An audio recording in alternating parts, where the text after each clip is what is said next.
പ്രിയമുള്ളവരെ എല്ലാവർക്കും നമസ്കാരം. മനോമയ ചിന്തകളിലേക്ക് സ്വാഗതം.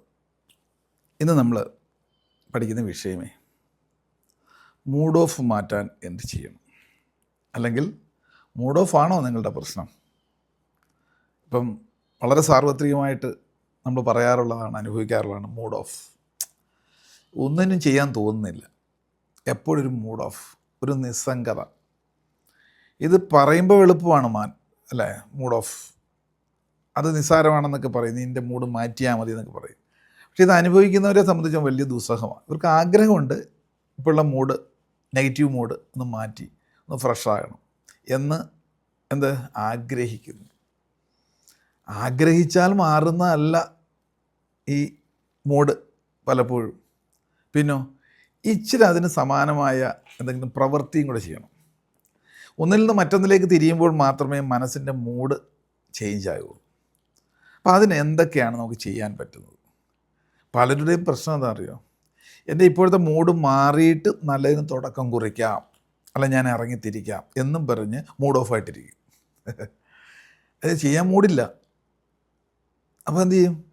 മൂഡ് ഓഫ് മാറിയിട്ട് ഞാൻ മുറിക്ക് പുറത്തേക്ക് ഇറങ്ങാം, അല്ലെ മൂഡ് ഓഫ് മാറിയിട്ട് ഞാൻ വരാം. ഇങ്ങനെ പലതും നമ്മൾ നാളെ നീളെ എന്ന് പറഞ്ഞ് മാറ്റി വെക്കുന്നു. ഈ മൂഡ് ഓഫ് കാരണം. ആഗ്രഹമുണ്ട്, പക്ഷെ മൂഡ് മാറുന്നില്ല. ഉറങ്ങുമ്പോൾ ഈ പ്രശ്നമൊന്നുമില്ല, സുഖമായിട്ട് ഉറങ്ങും. ഉണർന്നു കഴിയുമ്പോൾ മൂഡ് ഓഫ്.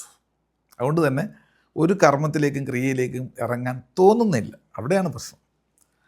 അപ്പോൾ തോന്നലുണ്ടാക്കാൻ എന്താ വേണ്ടത്? അതിനെപ്പറ്റിയാണ് ഇന്ന് നമ്മൾ പഠിക്കുന്നത്.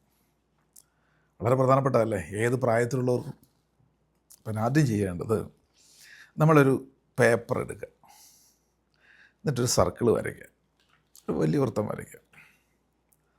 ഈ സർക്കിളിനകത്ത് എൻ്റെ നിയന്ത്രണത്തിലുള്ളവ എന്നെഴുതുക. എൻ്റെ നിയന്ത്രണത്തിലുള്ള കാര്യങ്ങൾ അത് ഈ സർക്കിളിനകത്ത്. സർക്കിളിന് പുറത്ത് എഴുതുക എൻ്റെ നിയന്ത്രണത്തിലല്ലാത്ത കാര്യങ്ങൾ.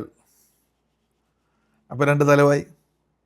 നമുക്കിവിടെ ശ്രദ്ധിക്കാനുള്ളത്, ഇപ്പോൾ ആദ്യം സർക്കിൾ ഇട്ടിട്ട് അകത്ത് എഴുതിയില്ലേ, എൻ്റെ നിയന്ത്രണത്തിലുള്ള പല കാര്യങ്ങളുണ്ട്. ഇത് ഞാൻ തന്നെ ചെയ്തേ പറ്റൂ. അതിനെന്താണ് വേണ്ടത്? അതിന് ചടുലത പരിശീലിക്കുക എന്നുള്ളതാണ്. ചടുലത എന്ന് കേട്ടിട്ടുണ്ടോ? ഉറുമ്പിനെ കണ്ടിട്ടുണ്ടോ? സാധാസമയം ചടുലമായിട്ട് അതിങ്ങനെ ഓടി നടക്കുകയല്ലേ. ഏതെങ്കിലും ഒരു ഉറുമ്പ് വെറുതെ എഴുതി ഇങ്ങനെ ആലോചിച്ച് മൂഡ് ഓഫായിട്ടിരിക്കുന്ന കണ്ടിട്ടുണ്ടോ? ഇനി ഏതെങ്കിലും ഒരു പട്ടിയോ പൂച്ചയോ മറ്റ് പക്ഷിമൃഗാദികളോ മൂഡ് ഓഫായിട്ട് ഇങ്ങനെ ചിന്തിച്ചിരിക്കുന്ന കണ്ടിട്ടുണ്ടോ? ഇല്ല. അല്പസമയം അത് ഇരുന്ന് കഴിഞ്ഞാൽ വിശ്രമിച്ച അപ്പത്തിന് അടുത്ത പരിപാടിക്ക് കിടക്കുകയാണ്. ചടുലമായ രീതി, അടങ്ങിയിരിക്കില്ല. ഈ അടങ്ങിയിരിക്കാനുള്ള പ്രവണത നമ്മൾ ചിന്ത കൊണ്ടുണ്ടാക്കുന്നതാണ്. വെറുതെ ഇങ്ങനെ ഇരിക്കുക. ഇതിങ്ങനെ ആയി ഒരു ലൂപ്പിൽ പെട്ടുപോയി. അതുകൊണ്ട് ബുദ്ധി അവിടെ ഇടപെടണം. ബുദ്ധി ഇടപെട്ടിട്ട് ചടുലത പ്രാക്ടീസ് ചെയ്യാൻ എന്ത് വേണം? ഇന്ന് കൊച്ചു കാര്യങ്ങളിൽ തുടങ്ങാം. ഇന്ന് രാവിലെ എഴുന്നേറ്റ് ആദ്യം ബെഡ്ഷീറ്റ് ഒന്ന് വിരിച്ചിടാമല്ലോ. അപ്പോൾ രാവിലെ എഴുന്നേൽക്കുക, അപ്പം തന്നെ പണി തുടങ്ങുകയാണ്. ഞാൻ രണ്ടാമത് കിടക്കില്ല. നമ്മൾ കിടക്കുന്ന പരിപാടിയില്ല. അലാറം വെച്ച് എണീറ്റ് അവിടെ തന്നെ ഇന്ന് ആദ്യത്തെ 1 മണിക്കൂർ ചടുലമായ രീതി കൊച്ചു കാര്യങ്ങൾ എന്തെല്ലാം ചെയ്യാൻ പറ്റും. വലിയ മലമറിക്കുന്നതൊന്നും നമ്മൾ ചെയ്യേണ്ട. വലിയ ടാസ്ക് എടുക്കാം ഈസി ആയിട്ട്. എങ്ങനെ? ഇപ്പോൾ ഇത് പ്രാക്ടീസ് ചെയ്യണം. രാവിലെ എഴുന്നേറ്റ് പാടെ നമ്മുടെ പേഴ്സണലായിട്ടുള്ള കാര്യങ്ങൾ മുൻപോട്ട് പ്ലാൻ ചെയ്തുകൊണ്ട് ചെയ്തു തുടങ്ങുക. ഇനി അലക്ഷ്യമായിട്ട് എന്തെങ്കിലും കിടക്കുന്നുണ്ട്, അപ്പം തന്നെ അത് കറക്റ്റ് ചെയ്യുക, എടുത്ത് മാറ്റിയിടുക, ഒന്ന് അടുക്കി വെക്കുക. ഇപ്പം ഇപ്പം നിങ്ങളുടെ ടേബിളിൽ തന്നെ നോക്കിക്കഴിഞ്ഞാൽ പലതും ഇങ്ങനെ അലന്ന് കിടക്കുക, കുറേ ദിവസങ്ങളായിട്ട് അങ്ങനെ കിടക്കുന്നതായിരിക്കും. ഇപ്പം തന്നെ അതൊന്ന് ഓർഡറാക്കി വെക്കുക.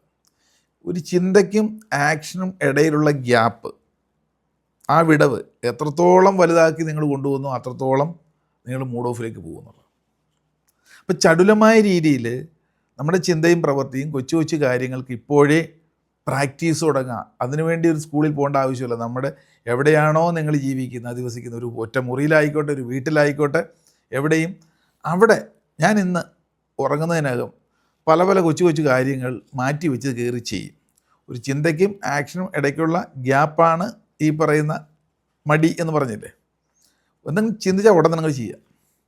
അപ്പോൾ ഇങ്ങനെ നോക്കുമ്പോൾ വെള്ളം കുടിക്കണമെന്ന് നമുക്ക് ആഗ്രഹമുണ്ട്, പക്ഷേ നാളെ ആട്ടെ തോന്നിയ ഉടൻ തന്നെ യെസ് ഗ്ലാസ് എടുത്തു കുടിച്ചേക്കാം. നാളെ എന്തെങ്കിലും ചെയ്യാൻ ആഗ്രഹിക്കുന്ന കാര്യങ്ങൾ ഇന്ന് ചെയ്യുക. ഇന്ന് എന്തെങ്കിലും ചെയ്യാൻ പ്ലാൻ ചെയ്യുന്ന കാര്യങ്ങൾ ഇപ്പം ചെയ്യുക. ഇനി ഇപ്പം ഈ ചെയ്യുന്നതോടൊപ്പം തന്നെ പിന്നത്തേക്ക് വേണ്ടിയിട്ട് എന്തെങ്കിലും ചെയ്യാനുണ്ടെങ്കിൽ അതും അഡ്വാൻസ് ആയിട്ട് ചെയ്യുക. ചുരുക്കം പറഞ്ഞാൽ നമ്മളെ ക്രിയാത്മകമാക്കുക. ഒരു ക്രിയയിലേക്ക് നമ്മൾ പോകുമ്പോൾ എന്താ സംഭവിക്കുന്നത്? അതിനു വേണ്ടിയിട്ടുള്ള ചിന്തയായിരിക്കും വരിക. ഇപ്പോൾ മൂഡ് ഓഫ് ആയിട്ടിരിക്കാൻ കാരണം മറ്റൊരു ചിന്തയില്ലാതെ ആ ലൂപ്പിൽ തന്നെ ഇങ്ങനെ ഇരിക്കുന്നതല്ലേ. അപ്പോൾ ഒരു പ്രവൃത്തിയിലേക്ക് നമ്മൾ കേട്ടിട്ടുണ്ടാവും പലപ്പോഴും, മനസ്സിൽ തോന്നുന്ന ഏത് ചിന്തയും ശരീരത്തെ ബാധിക്കും. അത് ആരോഗ്യത്തെയും ബാധിക്കാം, നമ്മുടെ മനസ്സിനെ സ്വഭാവത്തെയും ബാധിക്കാം. മനസ്സിൽ തോന്നുന്ന എന്തും ശരീരത്തെ ബാധിക്കും. ശരീരത്തിലുള്ള മാറ്റം മനസ്സിനെയും ബാധിക്കും. ഇത് രണ്ടും കണക്റ്റഡാണ്. മനസ്സിൽ തോന്നുന്നത് ശരീരത്തെ ബാധിച്ചുണ്ടാകാവുന്ന പ്രശ്നത്തെ സൈക്കോസൊമാറ്റിക് എന്ന് പറയും. ഇനി ശരീരത്തിലുള്ള പ്രശ്നം മനസ്സിനെ ബാധിക്കുന്നതിന് സൊമാറ്റോ സൈക്കിക് എന്ന് പറയും. സൊമാറ്റോ സൈക്കിക്. സോമ എന്ന് വെച്ചാൽ ശരീരം, സൈക്കിക് വെച്ചാൽ മനസ്സ്. ആദ്യത്തെ മനസ്സിൽ തോന്നുന്ന ശരീരത്തിലേക്ക് ബാധിച്ചുണ്ടാകാവുന്ന പ്രശ്നം. രോഗങ്ങളാകാം, തലവേദനയൊക്കെ, പലപ്പോഴും തലവേദന, കഴുത്തുവേദന, നടുവേദന. ഇതൊന്നും രോഗമല്ല, പക്ഷേ ഈ വ്യക്തി അനുഭവിക്കുന്നു. മനസ്സിൻ്റെ ആ സ്ട്രെസ്സും അലസതയും കയറി ശരീരത്തെ ബാധിക്കുന്ന. എന്നാൽ ശരീരവും മനസ്സും കണക്റ്റഡ് അല്ലേ. അപ്പോൾ ശരീരത്തെ ഉഷാറാക്കിയാൽ, ചടുലമാക്കിയാൽ അത് എന്താ സൊമാറ്റോ സൈക്കോ എന്ന് പറഞ്ഞാൽ മനസ്സിനെ സ്വാധീനിക്കുന്നു. അപ്പോൾ നമുക്ക് സ്വാതന്ത്ര്യം ഏതാ എളുപ്പം? ബുദ്ധി കൊണ്ട് ഓവർകം ചെയ്യാൻ പറ്റുന്നത് ശരീരത്തെ ചലിപ്പിക്കുക എന്നുള്ളതല്ലേ. അപ്പോൾ ശരീരത്തിൻ്റെ ചലനം നമ്മുടെ നിയന്ത്രണത്തിലാണ്. അത് ബുദ്ധി ഉപയോഗിച്ച് നമ്മുടെ കംഫർട്ട് സോണിൽ നിന്ന് ബ്രേക്ക് ചെയ്യാൻ ബുദ്ധിപൂർവ്വമുള്ള ആക്ഷൻ നടത്തുമ്പോൾ സൊമാറ്റോ സൈക്കിയായിട്ട് മാറുന്നു. മനസ്സിന് എന്തായി മാറുന്നു? മൂടുണ്ടാകുന്നു. മനസ്സ് ഉന്മേഷമാകുന്നു. ഉന്മേഷമുള്ള മനസ്സിൽ നിന്ന് മാത്രമേ പ്രൊഡക്ടിവിറ്റി ഉണ്ടാകുകയുള്ളൂ, ജീവിതത്തോടുള്ള സന്തോഷം ഉണ്ടാകുകയുള്ളൂ, ജീവിതത്തിൽ നല്ലത് കാണാൻ പറ്റുകയുള്ളൂ, നല്ലത് ലഭിക്കുകയുള്ളൂ, നല്ലത് നേടാൻ പറ്റും. അപ്പോൾ ഇന്നിപ്പോൾ ഒരുപാട് കഴിവുള്ളവരാണ് മനുഷ്യന്മാരായിട്ടുള്ളവർ. അവനവൻ്റെ ഉള്ളിലുള്ള കഴിവുകളെ പ്രചോദിപ്പിക്കാനുള്ള സാഹചര്യം അത്രത്തോളം ഉണ്ട്, പണ്ടത്തെ പോലല്ല. അവിടെ എത്ര വിദ്യാഭ്യാസമുണ്ടെന്നോ ഏത് സാഹചര്യത്തിലാണ് നിങ്ങൾ ജീവിക്കുന്നത് ഒന്നും ഇവിടെ പ്രശ്നമല്ല. നിങ്ങൾ ചടുലമാകാൻ തയ്യാറാകുന്നോ? നിങ്ങളുടെ ഈ മൂഡ് ഓഫിനെ മാറ്റി പുതിയ മൂഡിലേക്ക് ഷിഫ്റ്റ് ചെയ്യാൻ ഈ ഒരു പ്രയോഗം ഇപ്പോൾ മുതൽ നിങ്ങൾ ചെയ്യുമെന്നെങ്കിൽ എത്ര പ്രാവശ്യം എത്ര ആക്ഷൻ നിങ്ങൾ എടുത്തോ അത് നിങ്ങളുടെ മൂഡ് ഓഫ് മാറും. പിന്നെ മൂഡ് ഓഫ് എന്ന് പറയുന്നത് നമ്മുടെ നിഘണ്ടുവിലുണ്ടാവില്ല, ഇങ്ങനെ പറയാവുന്നതല്ല, അനുഭവിക്കാനുണ്ടാവില്ല. എപ്പോഴും നമുക്ക് ഒരു വിഷൻ ഉണ്ടെങ്കിൽ ഉറപ്പായിട്ടും അത് 25% വിഷനെങ്കിൽ 75% മിഷനായിരിക്കണം. മിഷനാണ് ചടുലമായ പ്രവർത്തനങ്ങൾ. അതിപ്പോൾ തന്നെ കൊച്ചു കൊച്ചു കാര്യമായിരിക്കും, നിസ്സാരമായിരിക്കാം, അതിന് ചെയ്യുക എന്നുള്ളതാണ്. ഈ പ്രവർത്തനം ഇപ്പോൾ മുതൽ ഇന്ന് വൈകിട്ട് ഉറങ്ങുന്നതിന് മുമ്പ് നിങ്ങൾ വാല്യുവേറ്റ് ചെയ്യുക. ഞാൻ ഇന്ന് ചടുലമായ രീതിയിൽ കൊച്ചു കൊച്ചു കാര്യങ്ങൾ ഏറ്റെടുത്ത് എന്തെല്ലാം കാര്യങ്ങൾ ചെയ്തു. ഈ ഏറ്റെടുപ്പൽ ആർക്ക് വേണ്ടി എന്തിനു വേണ്ടിയിട്ടൊന്നുമില്ല, നിങ്ങളെ സമ്പുഷ്ടമാക്കാനാണ്, നിങ്ങളുടെ മനസ്സിൻ്റെ ക്രിയേറ്റിവിറ്റി ഡെവലപ്പ് ചെയ്യാനാണ്. ഇത് ഡെവലപ്പ് ചെയ്തെങ്കിൽ മാത്രമേ മൂഡ് ഓഫ് എന്ന് പറഞ്ഞ സംഭവം മാറുള്ളൂ. ഇന്നിപ്പോൾ നമുക്ക് ചുറ്റും നോക്കിയാൽ ഒരുപാട് സുഖസൗകര്യങ്ങളും കാര്യങ്ങളും ടെക്നോളജി ഒക്കെ ഉള്ള കാരണം അതിലേക്കൊക്കെ പൂണ്ട് എന്തായി സ്റ്റക്കായി, ഈ ചടുലത നഷ്ടപ്പെട്ടു.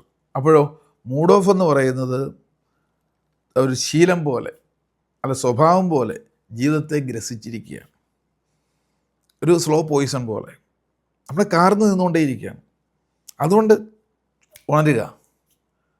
ഉത്കൃഷ്ടത ജാഗ്രത, തമസോമ ജ്യോതിർഗമയ, മൃത്യോമ അമൃതംഗമയ, ഓം ശാന്തി.